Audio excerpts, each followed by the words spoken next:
Ada pemimpin yang nisto, ada pemimpin madya, ada pemimpin utama. Oke, bismillah. Assalamualaikum warahmatullahi wabarakatuh. Kita lanjutkan lagi belajar kita, ngaji kita. Kategori pemimpin Jawa. Jadi dalam tradisi Jawa ada pandangan tentang kategori-kategori pemimpin. Ada pemimpin yang nisto, ada pemimpin madya, ada pemimpin utama. Ini dari istilahnya teman-teman mestinya sudah ngerti ya. Kalau nisto itu nanti diserap dalam bahasa Indonesia jadi nista. Ini pemimpin yang hina. Kenapa disebut nisto? Ya pemimpin yang hanya mikir dirinya sendiri. Sama sekali mengabaikan tugas dan tanggung jawabnya. Hanya memikirkan kepentingannya sendiri, keluarganya sendiri, atau kelompoknya sendiri. Kalau ada pemimpin yang karakternya seperti ini, dalam tradisi Jawa disebut pemimpin yang nisto, pemimpin yang hina. Nah, maka kita harus hati-hati. Tanggung jawab kepemimpinan itu kan tanggung jawab yang mulia. Tapi kalau kita menjalankannya tidak hati-hati, ya kita akan keluar dari jalur kemuliaan itu, bahkan bisa jadi jalan kehinaan. Dalam hidup ini banyak hal-hal yang baik, yang mulia, yang luhur. Tapi begitu kita menyikapinya salah, yang mulia, yang luhur itu sering malah blunder jadi jalan kehinaan kita. Termasuk kepemimpinan. Naik satu level, ada pemimpin kelas madya. Pemimpin kelas madya ini ya pemimpin yang sebenarnya sudah amanah. Dia menjalankan tugas-tugas kewajiban sebagaimana yang harus dia jalankan. Jadi kalau dia harus melakukan A, ya A sudah dia lakukan. Setelah itu baru dia menuntut haknya. Jadi orang di level madya ini tanggung jawab dia laksanakan, ya terus haknya dia tuntut. Hak itu ya kalau hari ini mungkin urusannya sama gaji, urusannya sama imbalan. Kalau dulu mungkin tidak sekedar gaji. Mungkin kalau raja ya punya hak apa, punya hak ini, punya hak itu. Itu pemimpin level madya. Kewajiban dijalankan, hak juga dia ambil, dia tuntut. Tidak ada salahnya, itu memang haknya. Cuma kategorinya kategori madya. Madya itu ya biasa, secukupnya. Tidak istimewa tapi cukup. Yo nanti kalau kita pada saatnya akan milih pemimpin, semoga tidak milih pemimpin yang nisto. Tapi paling tidak kita pilih pemimpin yang madya, yang tahu kewajibannya, tahu tanggung jawabnya, meskipun dia juga tidak lupa hak-hak yang bisa dia ambil. Nah, yang paling tinggi adalah pemimpin yang utama, pemimpin yang utama. Pemimpin yang utama ini ya pemimpin yang menjalankan kewajiban, menjalankan apa yang harus dia jalankan, bahkan dia lebihkan. Dia rela berkorban demi kebahagiaan, demi kesejahteraan, demi keamanan, ketertiban, kemakmuran yang dia pimpin. Tidak terlalu menghitung hak-hak yang bisa dia raih. Ini namanya pemimpin utama. Ini pemimpin unggulan, pemimpin istimewa. Kalau teman-teman melihat ada orang semacam ini, potensial jadi pemimpin yang utama, ya pilihlah. Jangan milih pemimpin yang nisto, tapi minimal pilihlah pemimpin yang madya. Kalau bisa, pilihlah pemimpin yang utama. Ini jadi dasarnya pemimpin ini. Dilihat dari Kalau 3 ini kan kelihatan, dilihatnya dari aspek amanah tidaknya. Kalau nisto ini kurang amanah. Kalau madya pas amanahnya. Kalau yang utama ini bahkan menambah kebaikan-kebaikan, menambah keutamaan-keutamaan, tidak sekedar yang wajib dia jalankan. Oke. Terus perlu juga menurut saya sampaikan kualifikasi-kualifikasi yang dianggap utama bagi seorang pemimpin Jawa.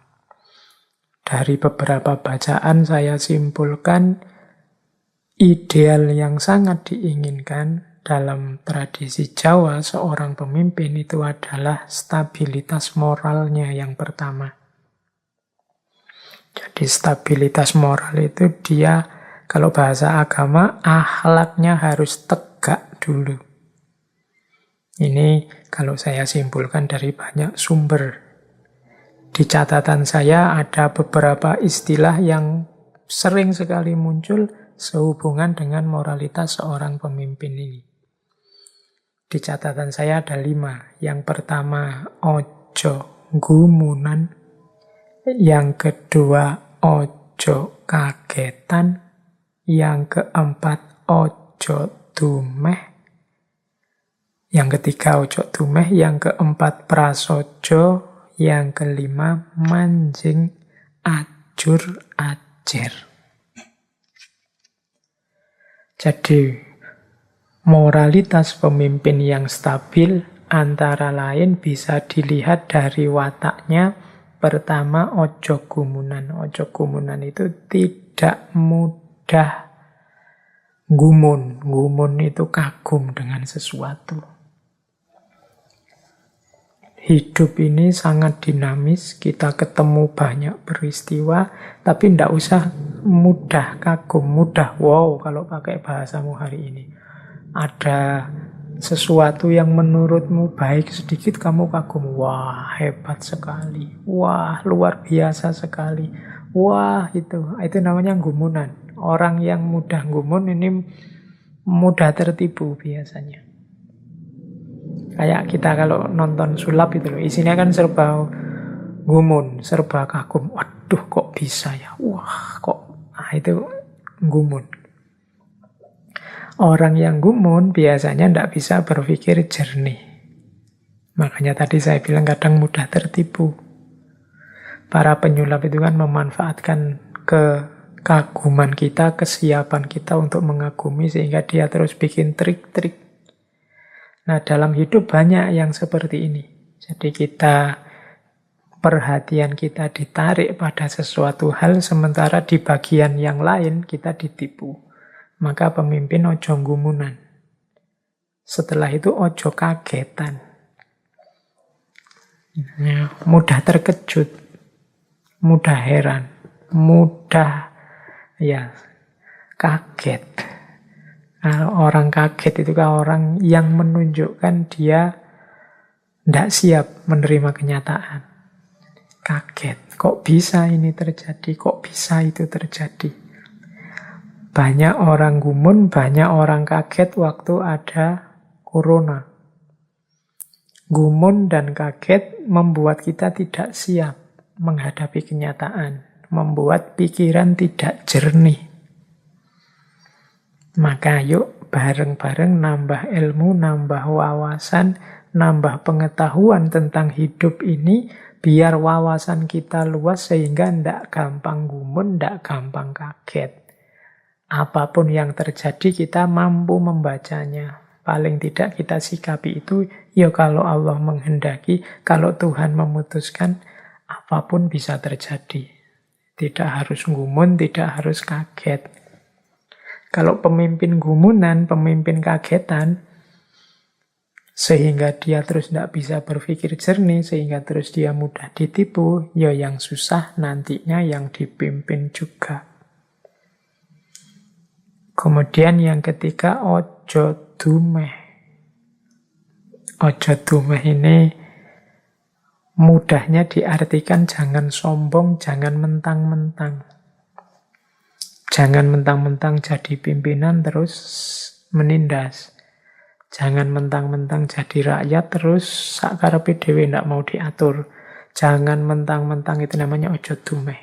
Jangan mentang-mentang kaya terus boros. Jangan mentang-mentang pinter terus minteri yang lain. Nah, itu dalam konteks ojo dumeh.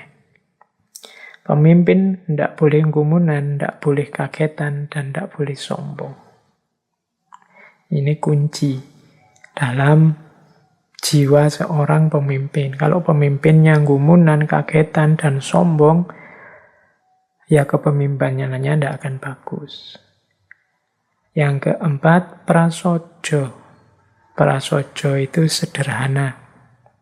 Hidup tidak berlebihan, sakmatyo. Sesuai kebutuhan saja, tidak bermewah-mewah, tapi juga tidak hidup secara demonstratif berkekurangan, ya tidak, biasa saja, secukupnya. Jadi itu prasojo. Makanya orang yang hidupnya prasojo itu kan kadang kita pakai istilah hidup yang bersahaja. Bersahaja itu ya tidak kelihatan sengsara, tapi juga tidak bermewah-mewah. Secukupnya saja, biasa saja. Itu prasojo.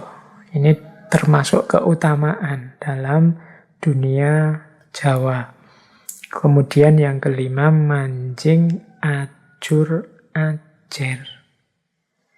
Manjing ajur ajer itu, ajur itu hancur, ajer itu cair.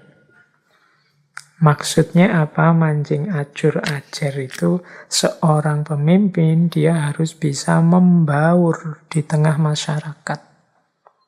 Pemimpin harus bisa nyampur dengan masyarakatnya. Tidak boleh jadi elit yang menjauh dari masyarakat. Tidak boleh jadi orang istimewa yang tidak bisa disentuh. Mau ditemui saja susahnya setengah mati. Mau ngajak ngobrol, yang ngajak ngobrol takut dimarahi, takut dihukum. Mau mendekat saja diusir. Dan berarti tidak mancing ajur ajer. Menempatkan diri secara berjarak dari masyarakatnya.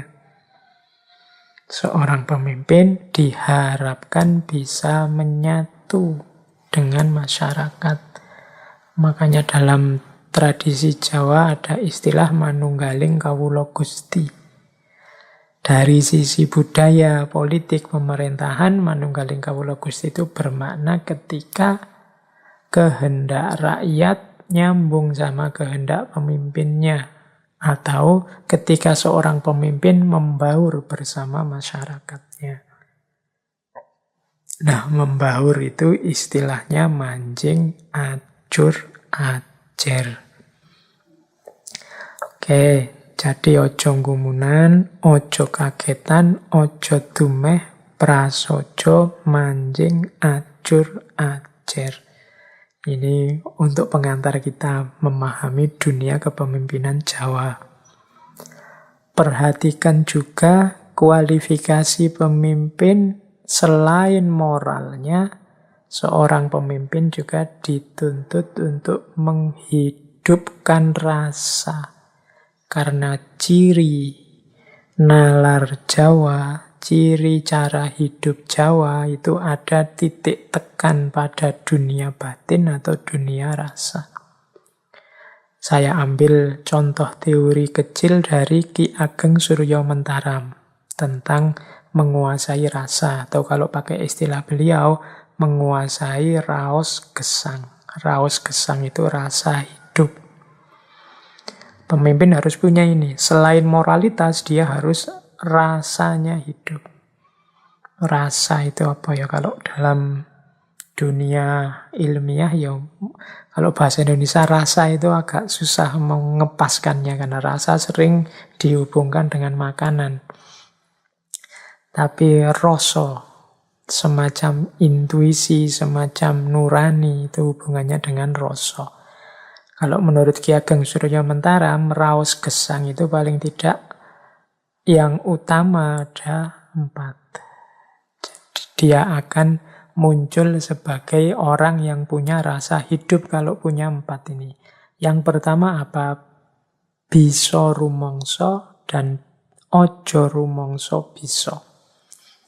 Ini teman-teman yang Jawa mestinya sering mendengarkan istilah ini. Bisa rumangsa, aja rumangsa bisa. Bisa merasakan dan jangan merasa bisa. Bisa merasakan itu kalau bahasa ilmiahnya mungkin empati. Bisa memposisikan diri kita di posisinya orang lain sehingga kita bisa membayangkan rasa yang dia rasakan sekarang. Seandainya dalam situasi pandemi ini aku adalah dia yang sedang terkena virus corona, mestinya aku panik luar biasa, mestinya aku gelisah, mestinya aku mungkin ada rasa takutnya menulari orang lain. Itu namanya bisa rumangsa. Jadi terus lahirnya apa? Kita sayang, kita berempati pada yang mengalami. Kita turut merasakan. Jadi bisa rumangsa. Pemimpin harus bisa begitu. Perspektifnya pemimpin harusnya perspektifnya yang dipimpin. Seandainya aku rakyat yang sekarang cari makan susah, yang di PHK, yang tokonya tutup, yang jadi korban corona, dan seterusnya. Pemimpin harus bisa mengempati, memposisikan dirinya di posisinya rakyat. Ini namanya bisa rumangsa.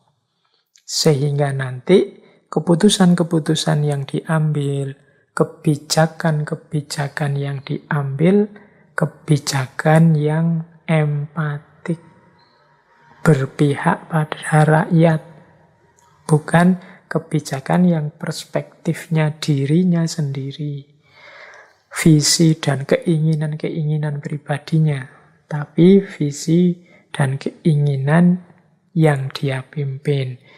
Itu namanya bisa rumangsa.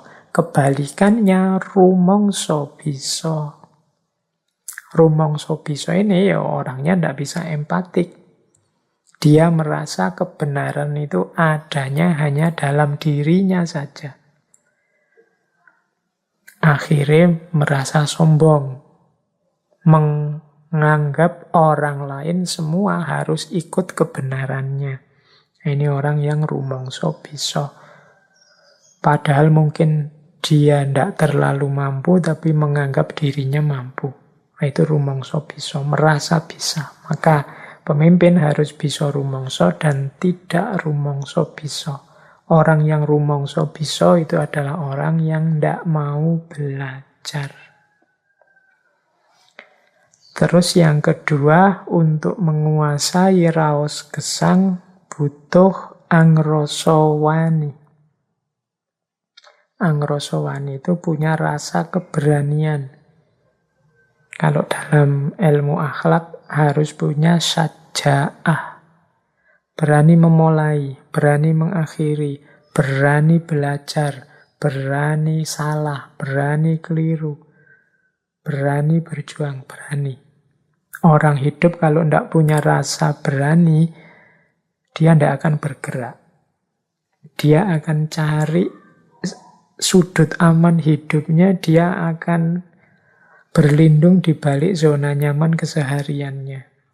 Ini ciri orang yang tidak angrosowani. Kalau pemimpin tidak punya keberanian, ya yang dipimpin pada akhirnya akan merosot, tidak bisa maju. Kepemimpinannya tidak membawa perubahan apa-apa. Wong perubahan itu kan butuh keberanian. Maka seorang pemimpin harus berani melakukan inovasi-inovasi, terobosan-terobosan. Tidak takut dengan resikonya. Kalau takut dengan resikonya, ya tidak jalan-jalan. Berarti dia tidak angrosowani, tidak berani. Kemudian seorang pemimpin juga harus angroso kleru. Berani merasa mengakui bahwa dirinya salah, kalau memang salah. Jadi manusia itu sangat wajar kalau dia punya kesalahan atau melakukan kesalahan.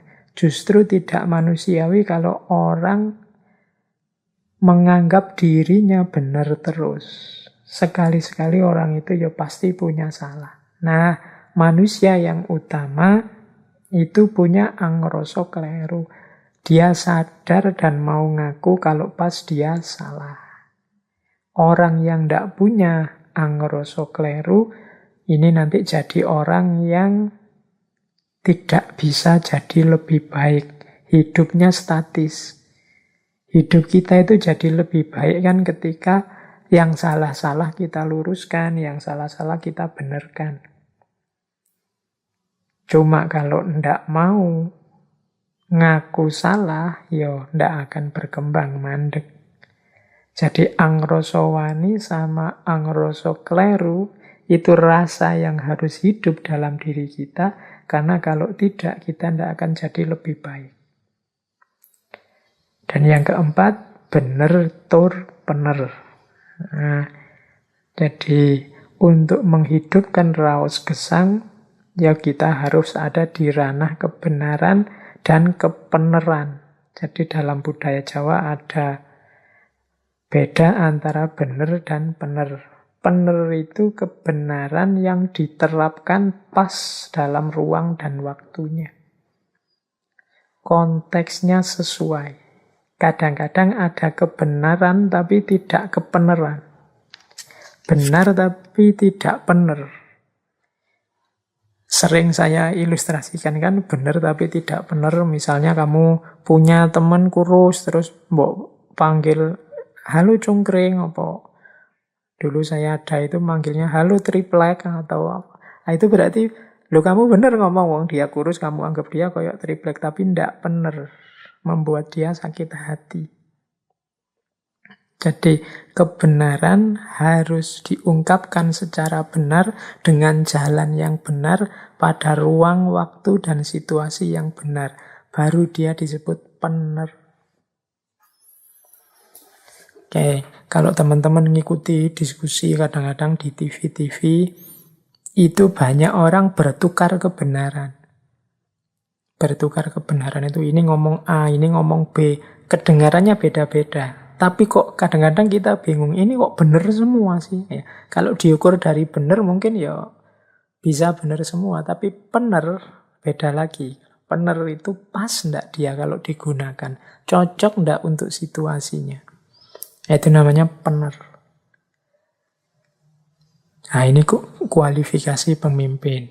Selain moralitasnya harus tegak, dia tidak boleh jadi kayak batu, rasanya harus hidup. Menguasai raos gesang. Oke, saya masih ada yang saya bawa ini. Untuk perkenalan saja, mungkin kapan-kapan kita bahas lebih detail jalan kepemimpinan yang saya ambil dari Serat Romo Jarwo, karya Raden Ngabahi Yosodipuro yang dikenal sebagai Astobroto. Astobroto ini sebenarnya mengambil dari kisah Ramayana yang ditulis oleh Resi Walmiki. Jadi Astobroto ini nasihatnya Rama kepada adiknya Bharata sewaktu mau meninggalkan kerajaan Ngayudya, dan juga dinasihatkan kembali oleh Rama kepada adiknya Rahwana, Gunawan Wibisono, setelah tewasnya Rahwana dan dia akan menggantikan jadi raja di Ngalengka. Nah, Astobroto ini kalau di naskah Ramayananya Walmiki itu ada 8 jalan yang disimbolkan dengan benda-benda alam seperti matahari, rembulan, dan juga dengan dewa-dewanya.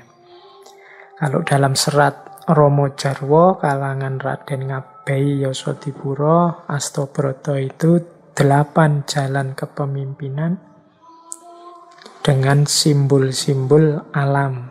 Jadi seorang pemimpin itu harus berperilaku seperti perilakunya alam semesta. Kita lihat ya, disebut asto. Asto itu 8. Ini untuk tambahan pengetahuan sebelum masuk ke Wedotomo. Ternyata kita belum masuk ke kitabnya Mangkunegoro Kaping Sekawan. Ini masih kita temui dulu Raden Ngabei Yosodipuro. Nah, pemimpin itu pertama-tama harus ambeking lintang, mengikuti jalannya bintang. Bintang itu kan simbol yang pertama, dia adalah pedoman, petunjuk. Maka pemimpin harus bisa jadi teladan bagi masyarakatnya. Jadi dia harus menjadi contoh orang, masyarakat. Kalau ingin cari pedoman, cari contoh ideal, harus melihat pemimpinnya. Maka pemimpin harus bisa jadi teladan. Ini namanya jalan bintang, ambeking lintang. Kemudian ambeking surya. Seorang pemimpin harus menempuh jalannya matahari. Matahari itu apa? Matahari adalah simbol keadilan dan kekuatan. Matahari itu memberikan energinya, memberikan kekuatannya kepada kita, sekaligus adil. Matahari tidak milih-milih siapa yang diberi cahaya, siapa yang tidak. Semuanya diberi. Kalau ada yang tidak kebagian cahaya, mungkin karena memang dia sendiri menutupi dirinya atau ketutup apa sehingga cahayanya tidak nyampe. Pemimpin harus berusaha menjalani lakunya matahari, adil dan memberi kekuatan. Kemudian seorang pemimpin juga harus ambeking rembulan. Jadi mengikuti jalannya rembulan. Apa sih rembulan itu? Rembulan adalah simbol penerangan dalam kegelapan. Jadi pemimpin punya tugas untuk menerangi masyarakatnya, mencerdaskan masyarakatnya, mencerahkan masyarakatnya. Nah, ini laku dari simbol rembulan. Kemudian pemimpin juga harus menjalani lakunya angin, ambeking angin. Apa maksudnya? Pemimpin harus memberi solusi dan memberi kesejukan kepada rakyatnya. Sebagaimana yang dilakukan angin. Angin itu kan memberi kesejukan, memberi dingin kan angin itu kalau menerpa kita. Jadi simbol sejuk dan solusi. Solusi itu berarti jalan keluar. Angin itu kan susah ditangkap, susah dicegah. Lubang sedikit saja dia bisa keluar. Nah, ini simbol dari pemimpin harus mampu mencari solusi. Tidak boleh menyerah. Tidak boleh mengeluh saja. Nah, terus pemimpin harus juga menempuh jalannya mendung. Ambeking mendung. Mendung itu berwibawa tapi tidak menakutkan. Nanti mendung juga akan berubah jadi hujan dan memberi anugerah yang menyenangkan. Maka seorang pemimpin harus punya wibawa. Meskipun tidak melahirkan rasa takut, tapi melahirkan rasa hormat. Dan juga nantinya dia akan memberikan anugerah kepada semuanya secara merata. Kalau mendung kan melalui hujan. Terus pemimpin juga harus menempuh jalan api, ambeking geni. Apa maksudnya? Mampu memberantas kejahatan, mampu menegakkan hukum. Itulah api. Kalau salah ya dibasmi. Kalau menyusahkan ya disingkirkan. Nah, itu jalannya api, ambeking geni. Pemimpin juga harus ambeking banyu atau ambeking samudra. Simbol dari keluasan, kesabaran, dan kesiapan menampung segala hal. Jadi pemimpin harus bisa ngomong semua rakyatnya, menampung berbagai permasalahan rakyatnya. Sebagaimana laut, dia akan jadi muara terakhirnya semua aliran air, sungai-sungai, semuanya ke sana. Dan dia siap menampung apapun yang datang, apapun yang hadir. Dia luas, tangguh, dan sabar. Nah, itu simbol samudra atau air. Dan pemimpin harus juga menempuh jalan bumi, ambeking bumi. Apa yang dimaksud bumi? Dia kuat, tangguh, meskipun diinjak-injak, meskipun manusia angkara murka di atasnya, dia sanggup menanggung, plus dia memberikan selalu kesejahteraan pada orang-orang yang ada di atasnya. Itu bumi. Jadi kuat, tangguh, dan memberikan kesejahteraan. Jadi dalam Astobroto ini, pemimpin harus bisa seperti bintang, seperti matahari, seperti rembulan, seperti angin, seperti mendung, seperti api, seperti air atau samudra, dan juga seperti bumi. Dengan segala karakternya masing-masing. Inilah Astobroto. Jadi jalan kepemimpinan versi Serat Romo Jarwo. Baik, ternyata masih ada lagi saya membawa dari Ronggo Warsito, Serat Paromo Yugo. Kewajiban seorang pemimpin. Kewajiban seorang pemimpin itu ada 8 menurut Ronggo Warsito. 8 itu apa? Hanguripi, hangrungkepi, hangruat, hanoto, hamengkoni, hangayomi, hangurupi, hamemayu. Oh, ini istilah-istilahnya khas ya dari seorang pujangga. Ini mohon maaf teman-teman yang dari luar Jawa nih. Mestinya agak roaming ya. Tapi tidak apa-apa, saya jelaskan satu-satu. Yang pertama, hanguripi, dari kata dasar urip.